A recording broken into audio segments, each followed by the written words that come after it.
굿모닝, 좋은 아침입니다. 오늘 하루도 주님과 동행하며 주님이 주신 은혜로 승리하는 하루 되시기를 소망합니다. 오늘 말씀 같이 나누겠습니다. 사도행전 24장 24절부터 25장 12절 말씀입니다. 사도행전 24장 24절부터 25장 12절 말씀입니다. 수일 후에 벨릭스가 그 아내 유대 여자 드루실라와 함께 와서 바울을 불러 그리스도 예수 믿는 도를 듣거늘 바울이 의와 절제와 장차 오는 심판을 강론하니 벨릭스가 두려워하여 대답하되 지금은 가라. 내가 틈이 있으면 너를 부르리라 하고 동시에 또 바울에게서 돈을 받을까 바라는 고로 더 자주 불러 같이 이야기하더라. 이태가 지난 후 보르기오 베스도가 벨릭스의 소임을 이어받으니 벨릭스가 유대인의 마음을 얻고자 하여 바울을 구류하여 두니라. 베스도가 부임한 지 3일 후에 가이사라에서 예루살렘으로 올라가니 대제사장들과 유대인 중 높은 사람들이 바울을 고소할세 베스도의 호의로 바울을 예루살렘으로 옮기기를 청하니 이는 길에 매복하였다가 그를 죽이고자 함이더라. 베스도가 대답하여 바울이 가이사라에 구류된 것과 자기도 멀지 않아 떠나갈 것임을 말하고 또 이르되 너희 중 유력한 자들은 나와 함께 내려가서 그 사람에게 만일 옳지 아니한 일이 있거든 고발하라 하니라.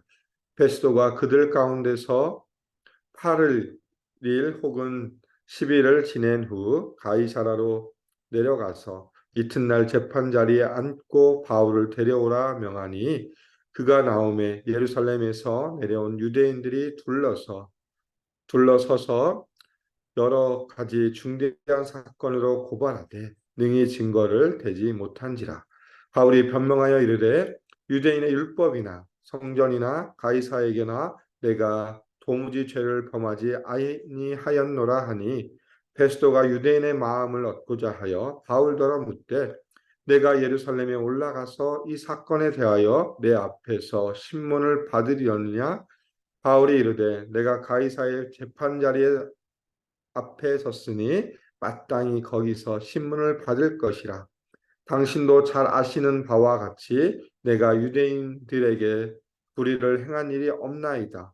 만일 내가 불의를 행하여 무슨 죽을 죄를 지었으면 죽기를 사양하지 아니할 것이나 만일 이 사람들이 나를 고발하는 것이 다 사실이 아니면 아무도 나를 그들에게 내어줄 수 없나이다. 내가 가이사께 상소하노라 한데 베스도가 배석자들과 상의하고 이르되 내가 가이사에게 상소하였으니 가이사에게 갈 것이라 하니라. 아멘. 바울은 현재 어디에 있냐면 벨릭스가 있는 가이사라에 갇혀 있습니다. 예루살렘에서 공의를 통해서 두 번째 변론이 끝난 후에 유대인들 중에 바울을 죽이고자 음모하는 사람들의 그 음모를 듣고 천부장이 벨릭스가 있는 가이사라로 바울을 옮깁니다. 그 후에 3차 변론이 있은 후에 일어난 일을 오늘 기록해 주고 있습니다. 3차 변론이 끝난 후에 3차 재판이 끝난 후에 이제 어떤 일이 일어납니까? 수일 후에 벨릭스가 그 아내 드루실라와 함께 와서 바울을 불러 그리스도 예수 믿는 도를 듣거늘이라고 되어 있습니다. 이 벨릭스와 그 아내 드루실라가 이제 바울이 정말 전한 게 무엇일까 궁금해서 바울을 불러서 이야기하는 모습이 그려져 있습니다. 여기 보면 드루실라라는 여인이 나오는데 이 여인을 뭐라고 설명합니까? 그의 아내 유대 여자라고 되어 있습니다. 유대인입니다. 드루실라는 유대인이면서 벨릭스의 세 번째 아내입니다. 첫 번째, 두 번째가 아니라 세 번째 아내이고 드루실라는 사도행전 12장에 나오는 아그리파 1세의 딸로 또 우리가 뒤에 내일 살펴볼 25장 13절에 나오는 아그리파 2세의 누이입니다. 누이. 원래는 결혼한 사람이었는데 벨릭스가 그 여인을 데리고 와서 재혼을 하는 모습을 그려주고 있고 그러니까 도덕적으로 깨끗하지 못한 모습을 보여주고 있죠. 이 두 사람이 바울을 불러서 도에 대해서, 예수 믿는 도에 대해서, 예수를 믿는 믿음에 대해서 이야기를 하는 모습을 보여주고 있습니다. 다른 사본에 보면 이 벨릭스가 두 아내와 함께 바울을 찾은 것은 이 유대인의 아내였던 드루실라가 벨릭스에게 졸라서 내가 바울을 좀 만나게 해달라는 그 요청에 의해서 벨릭스가 바울을 만났다라고 다른 사본에는 기록되어 있습니다. 이 벨릭스와 드루실라가 이제 바울에게 와서 이야기합니다. 그러면서 바울이 전한 것이 무엇입니까? 첫 번째 24절 후반 보면 그리스도 예수 믿는 도를 듣거늘이라고 되어 있습니다. 이게 우리 성경 개역 개정에는 도라고 되어 있습니다. 그리스도 예수를 믿는 도. 근데 원어적으로 보면 그리스도 예수를 믿는 믿음에 대해서 이야기하였다라고 이야기하고 있습니다. 믿음. 우리가 예수 그리스도를 어떻게 믿을 것인가? 사도 바울은 또 항상 하는 것처럼 처음 만나는 사람들에게 예수님에 대해서 이야기를 합니다. 예수님의 죽으심과 부활, 그리고 그분을 받아들이고 영접할 때 너희가 구원을 받을 것이다. 그 예수 믿는 믿음에 대해서 이야기하고 있고, 그리고 특별하게 25절에 보니까 바울이 의와 절제와 장차 오는 심판에 대해서 강론하였다라고 이야기하고 있습니다. 이 벨릭스와 드루실라 이 두 사람 앞에서 복음에 대해서 이야기하고 또 하나 이야기한 게 뭐냐면 의와 절제와 장차 오는 심판에 대해서 이야기했는데, 의는 뭐냐면 의로운 행위. 그러니까 이들의 삶의 모습을 보면 깨끗한 모습이 아니었습니다. 왜냐하면 세 번째 아내였고 또 이미 결혼한 사람이 그 남편을 버리고 와서 결혼을 했기 때문에 이들의 삶의 모습은 도덕적으로 깨끗하지 않은 모습이었기 때문에 이 바울이 이 두 사람을 향해서 의로운 행위에 대해서 이야기하고 있고, 또한 무엇을 얘기하냐면 노마법과 또 유대의 관습에 따라서 공평하고 바르게 처리할 것을 이야기합니다. 너희가 지금 벨릭스 네가 하는 행동 자체는 노마법이나 유대인의 관습에 있어서 맞지 않는 것이다. 그렇기 때문에 내가 의로운 행위를 다시 회복해야 된다는 것을 이야기하고 있고, 두 번째는 뭐냐면 절제입니다. 절제. 각종 욕망에서의 통제 또 억제에 대한 이야기를 하죠. 왜 그러냐면 뒤에 26절에 보면 바울을 계속 불러서 이야기하는 이유가 뭐냐면 돈을 받고 싶은 마음이었습니다. 뇌물을 받고 싶은 마음, 그 욕심이 있었던 것을 바울은 이미 알고 있었기 때문에 절제하는 마음, 너희가 욕심을 버리고 또한 욕심을 절제하는 것에 대해서 이야기하고, 탐욕을 버리지 말 것을 이야기합니다. 탐욕을 버릴 것을 이야기하고 있고, 또 세 번째는 장차 오는 심판에 대해서 이야기합니다. 의인과 악인의 부활과 관련된 내용을 이야기합니다. 그러니까 복음에 대해서 설명하면서 장차 예수님이 다시 오시면 거룩한 자와 또 그렇지 못한 자, 의인과 악인의 부활과 그로 인해서 심판이 있을 것이다라는 것을 이야기합니다. 그러니까 복음에 대해서, 예수님에 대해서 이야기하고 의와 절제와 심판에 대해서 이야기하니까 이 두 사람의 반응이 어떻습니까? 벨릭스가 어떻게 반응합니까? 25절에 보니까 벨릭스가 두려워하며라고 되어 있습니다. 두려워하여라고 되어 있습니다. 두려워하다, 이 원어적인 이 단어가 쓰이는 곳이 뭐냐면 예상 외에 엄청난 사건에 대한 두려움과 공포가 있을 때 쓰이는 단어였습니다. 그러니까 벨릭스가 바울의 이 이야기, 복음에 대해서 의와 절제와 심판의 이야기를 듣다 보니까 너무 엄청난 공포를 느끼고 두려움을 느끼는 그 상황이었습니다. 그러면서 어떻게 얘기합니까? 지금은 가라.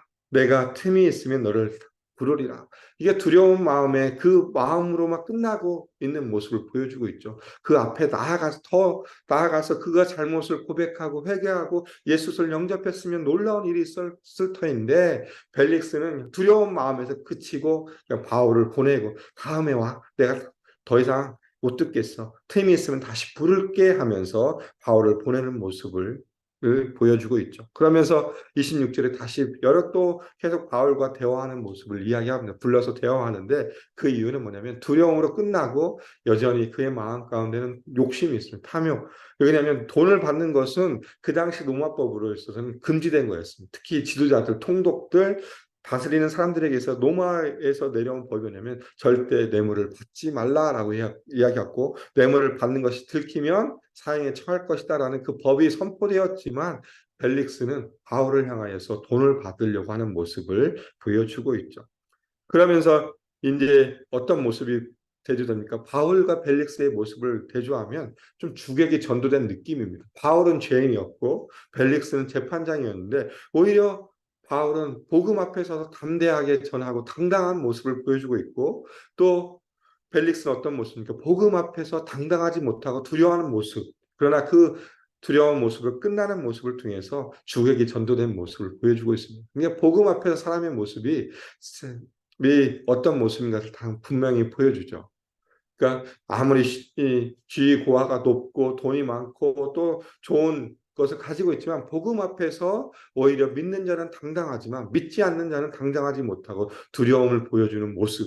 그래서 우리가 복음을 전해야 될 이유가 여기에 있습니다. 비록 구속되어 있고 구류되어 있는 바울이지만 복음 앞에서 그 담대한 모습, 오히려 자신의 처지를 한탄하고 또 자신이 죄가 없음을 호소할 수 있는 그 자리였지만 오히려 바울은 그게 아니라 오히려 복음, 오직 복음, 나와 만나는 사람들에게 한 명이라도 더 복음을 전하는 그 열정을 통해서 당당하게 복음을 전하는 모습을 분명하게 보여주고 있습니다. 이 모습이 우리가 배워야 되는 모습이고 우리가 바울을 따라가야 할 모습이라고 생각되어집니다. 이 땅을 살아갈 때 우리가 그리스도인 살아가면서 얼마만큼 우리가 당당하게 이 땅을 살아가고 있습니까? 내가 그리스도인이라는 것, 내가 예수를 믿는 것, 내 예수님을 모시고 살아가는 삶으로 얼마나 당당하게 사람들 앞에서 그 모습을 보여주고 있는지 우리의 모습을 점검해 봤으면 좋겠습니다. 바울이 복음 앞에서 비록 죄인이었지만 당당하게 그의 삶을 살아가고 말한 것처럼 우리도 이 땅을 살아가면서 예수 믿는 사람으로서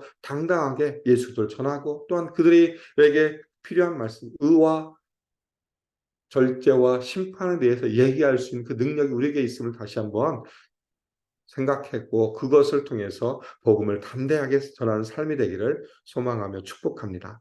또 이 일이 있은 후에 벨릭스는 오히려 이 바울이 무지하다는 걸 알고 있었지만 어떻게 합니까? 이태 동안, 2년 동안 바울을 구류합니다. 구속시키는 이유가 뭐냐면 유대인의 마음을 얻고자. 그러니까 결국은 복음에 대해서 들었고 예수님에 대해서 들었지만 그는 그것에 더 나아가지 못하고 오히려 세상적으로 빠져서 유대인의 마음을 얻고자 무죄인 바울 자체를 억류하는 모습을 보여주고 있고 그로 인해서 다른 사람이 또 부임합니다. 누가 부임합니까? 베스도라는 사람이 후임으로 부임합니다. 그 이야기가 이제 25장 1절부터 12절에 나타납니다. 베스도가 부임한 이후에 어떤 일이 일어납니까? 3일 후에 예루살렘에 올라가서 대제사장들과 유대인의 지도자들을 만납니다. 그러니까 원래 이제 총독이 부임하면 자신이 다스리는 땅의 지도자를 만나고 인사하는 일들이 있죠. 그 일을 하고자 가이사라를 떠나서 예루살렘에 올라갑니다. 베스도가. 그러니까 또 이 대제사장들과 또 유대인의 지도자들이 무엇을 요구합니까? 바울을 고소하면서 바울을 죽이고자 하는 이야기를 여전히 하고 있습니다. 그러면서 3절에 보니까 베스도의 호의로 바울을 예루살렘으로 옮기기를 청하니 이는 길에 매복하였다가 그를 죽이고자 함이더라. 2년 전에 있었던 유대인들의 음모가 여전히 유지되고 있었습니다. 어떻게든 바울을 죽이고자 하는 그 마음들, 유대인 대제사장들과 유대인의 지도자들 가운데는 여전히 바울은 눈의 가시였습니다. 그래서 그를 죽이고자 다시 베스도에게 이 바울을 가이사라가 아니라 예루살렘으로 옮겨주십시오라고 청하고 있습니다. 그런데 베스도가 4절과 5절을 통해서 두 가지로 대답합니다. 첫 번째는 바울이 가이사라에 구류된 것은 괜찮은 거야. 거기에 있기 때문에 걱정하지 마라고 이야기하고 있고 두 번째는 너희가 고소할 것이 있으면 내가 이제 예루살렘을 떠나서 가이사라로 갈 텐데 너희가 고소할 마음이 있으면 나와 함께 가서 고소하자라고 이야기합니다. 그러면서 6절에 보니까 그들과 함께 베스도가 예루살렘에서 가이사라로 내려가는 모습을 보여주고 있고 그 이튿날 다시 네 번째 재판, 네 번째 변론이 이루어지는 모습이 오늘 말씀으로 보여주고 있습니다. 7절에 보니까 이제 재판 자리에 바울이 나오니까 예루살렘에서 내려온 유대인들이 둘러서서 여러 가지 중대한 사건으로 고발합니다. 그러나 중요한 건 뭡니까? 증거를 대지 못합니다. 이들이 여러 가지 일들 바울이 간 곳마다 소동이 일어났습니다. 이 사람이 성전을 더럽혔습니다. 그러면서 많은 죄에 대해서 이야기하지만 그에 대한 정확한 증거를 대지 못하는 모습을 보여주고 있죠. 그러면서 8절에 바울이 변명합니다. 바울이 자신을 변명하면서 뭐라고 얘기하냐면 유대인의 율법이나 성전이나 가이사 가이사에게나 나는 내가 도무지 죄를 범하지 아니하였다. 나는 아무런 죄가 없습니다. 그런데 이 바울이 뭐부터 언급합니까? 유대인의 율법이나 성전이나 가이사에게나 내가 도무지 죄를 범하지 못한다. 첫 번째 언급하는 것은 유대인의 율법입니다. 그리고 성전. 그러니까 바울이 이것을 언급하는 이유는 뭐냐면 그 당시 로마 법정에서는 원칙적으로는 종교적인 이야기를 다루지 않았습니다. 종교적인 문제는 일체 다루지 않았고 바울의 재판이 성립되려면 무엇이든 정치적인 죄목이 있어야만 재판이 성립되는 거였습니다. 근데 바울은 첫 번째 언급하는 것이 유대인의 율법, 성전, 이건 종교적인 부분의 문제일까? 내가 재판받을 이유가 아무런 하등의 이유가 없습니다. 그리고 내가 가이사에게 아무런 죄도 짓지 않았습니다라고 이야기하면서 그것을 명확하게 이야기합니다. 베스도 총독이요, 내가 여기 서 있는 것은 유대인에 관련된 것이지 정치적인 죄가 아닙니다라는 것을 바울은 변명하고 있습니다. 그러니까 여러 가지 이야기를 듣던 베스도 유대인의 이야기도 듣고 바울의 변명도 듣다 보니까 이제 나름대로 꾀를 내기 시작합니다. 그러면서 이 꾀는 뭐냐면 유대인의 마음을 얻고자 하는 꾀였습니다. 그러면서 바울에게 이렇게 얘기합니다. 바울, 내가 예루살렘에 올라가서 이 사건에 대해서 내 앞에서 신문을 받을 거야? 여기를 떠나서 가이사라를 떠나서 예루살렘에 올라갈 거야? 거기서 심판을 받을 거야? 라고 베스도가 바울에게 물으니까 이제 바울은 10절과 11절을 통해서 그의 마음을 이야기합니다.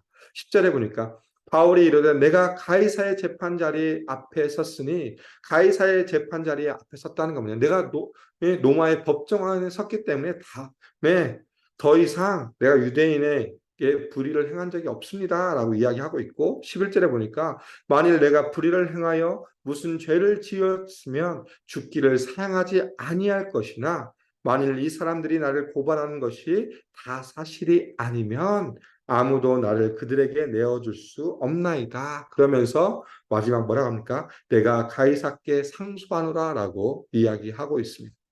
바울은 여전히 그 마음껏 나는 무죄합니다. 내가 유대인들을 향하여서 죄를 지었으면 무슨 죄를 죽기를 사양하지 않겠지만 그러나 나는 죄가 없기 때문에 오히려 내가 가이사에게 상소합니다라고 이야기하고 있습니다. 이 가이사에게 상소할 수 있는 것은 로마 시민의 특권이었어요. 로마 시민들만 가지고 있는 특권이었고 이 재판 과정 가운데 자신이 사형의 위기에 처했을 때 상소할 수 있는 권한이 주어져 있고 그 로마 시민의 권리를 통해서 특권을 통해서 바울은 차라리 내가 로마 법정에 가이사의 법정에 서 있을 만큼 가이사에게 상소하면서 내가 다시 재판을 받겠습니다라고 합니다. 그러면서 이 가이사로의 상소를 통해서 12절에 보니까 베스도가 배석한 사람들과 이야기를 합니다. 본인이 결정할 수 있었지만 옆에 이 재판을 도와준 사람들과 상의하면서 허락하죠. 그러면 바울 너는 가이사에게 상소했으니 가이사에게 갈 것이다 라며 이야기하고 있습니다. 예수님이 바울에게 오셔서 말씀하신 것이 23장 12절에 있습니다. 예루살렘 영지에 있을 때 예수님께서 나타나셔서 바울에게 뭐라고 얘기했냐면 내가 예루살렘에서 나의 일을 증거한 것처럼 그것같이 로마에서도 증언하여 하리라 라는 이 말씀을 예루살렘 영지에 있을 때 예수님이 나타나서 바울에게 하셨는데 이 말씀이 진행되는 게 2년이 지난 후에 이 베스도의 재판 자리에서 이루어지는 모습을 보여주고 있죠. 바울은 비록 자유로운 몸이 아니었습니다. 구속되어 있었지만 로마로 갈 수 있는 길을 얻었습니다. 그리고 복음을 전할 수 있는 기회를 잡은 것입니다. 그러니까 2년 전에 있었던 예수님께서 나타나셔서 하신 말씀, 또 그 전에 바울이 예루살렘으로 가고자 할 때 그 마음이 무엇이었습니까? 예루살렘을 거쳐 로마로 가고 싶어 했던 그 마음, 그 열정이 있었는데 그 시간이 비록 2년이나 시간이 걸렸지만 이 베스도의 재판을 통해서 그 일이 이루어지는 놀라운 일이 벌어지고 있습니다. 이것이 보여주는 것은 결국 무엇입니까? 하나님의 인도하심, 하나님의 섭리는 여전히 유효하고 있다는 것을 보여주고 있죠. 2년이란 시간 동안이면 우리 같으면 포기할 수도 있었습니다. 하나님 나에게 로마에 가서 얘기하라고 하셨는데 왜 나에게 이런 일이 있습니까? 내가 무죄하고 죄도 없고 여기서 재판에서 빨리 풀려나면 더 빨리 로마로 갈 수 있었는데 그러면서 한편으로는 불평하고 불만을 표시할 수도 있었지만 바울의 모습은 그게 아니라 2년 동안 참고 견디며 또한 이 베스도의 재판을 통해서 본인이 이렇게 가이사의 상소함으로 말미암아 로마로 갈 수 있는 길을 얻고 또 이후에 펼쳐지는 내용을 통해서 정말 로마로 가고 그곳에서 말씀을 선포하는 모습을 보여주고 있죠. 이 모든 것 가운데 하나님이 함께 하신다는 것을 다시 한번 보여주고 있습니다. 비록 인간의 시계는 와 하나님의 시계는 다르다는 것을 분명하게 보여주고 있죠. 그렇기 때문에 우리 안에 일어나는 일들, 하나님이 우리를 부르셨을 때 우리에게 주신 하나님의 놀라운 비전과 또 인도하신 부르심에 따라서 그 길을 살아가고 있는데 우리가 봤을 때 우리 인간의 시계로는 더디 가는 것 같지만 하나님의 때에는 가장 알맞은 때에 모든 일을 진행하고 있다는 것을 우리가 기억하셨으면 좋겠습니다. 오늘 말씀을 정리하겠습니다. 오늘 말씀을 정리하면 두 가지를 저는 살펴봤습니다. 첫 번째는 우리가 복음 앞에서 얼마만큼 당당하게 서 있는지 우리의 믿음을 점검하고 또한 바울이 로마로 향해 가는 그 모든 이전 가운데 하나님이 함께 하신다는 것을 이야기하고 있습니다. 하나님은 여전히 우리와 함께하여 주고 계시고 그렇기 때문에 우리가 이 땅을 살아갈 때 더 담대하게 나와 동행하신 하나님을 통해서 담대하게 살아갈 수 있고 우리에게 주신 그 놀라운 복음 그 복음을 따라서 복음과 함께 살아갈 때는 우리에게 당당한 믿음이 있고 당당한 삶이 있음을 우리가 경험하며 나아갔으면 좋겠습니다. 오늘 하루의 삶이 우리에게 주어져 있는데 오늘 하루 주님과 더 동행하면서 복음 안에서 복음을 통해서 주시는 그 당당함으로 이 세상에 나아가 이 세상과 맞서 싸우는 귀한 하루가 되기를 주님의 이름으로 소망하며 축복합니다. 기도하겠습니다.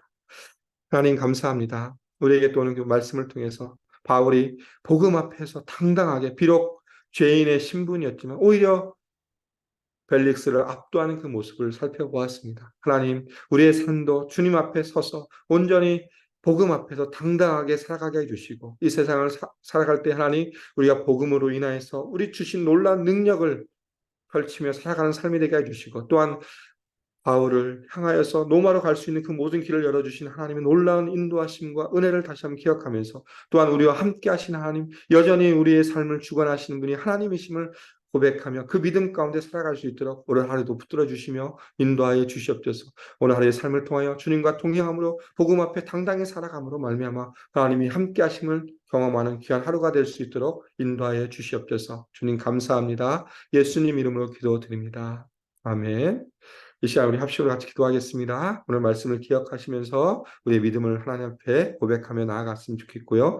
두 번째 기도해 주실 것은 우리 교회 표어입니다. 회복을 넘어 부흥으로 올 한 해 이제 몇 달 남지 않았지만 다시 한번 우리가 회복을 넘어 부흥으로 말씀의 부흥 또 성령이 함께 하심으로 말미암아 부어지는 놀라운 부흥을 경험케 해주시고 그 부흥으로 말미암아 우리 교회 비전 예수단체 AKBC의 말씀의 공동체 제자의 공동체 미션을 공동체가 아름답게 이뤄갈 수 있도록 위해서 기도 부탁드리겠습니다.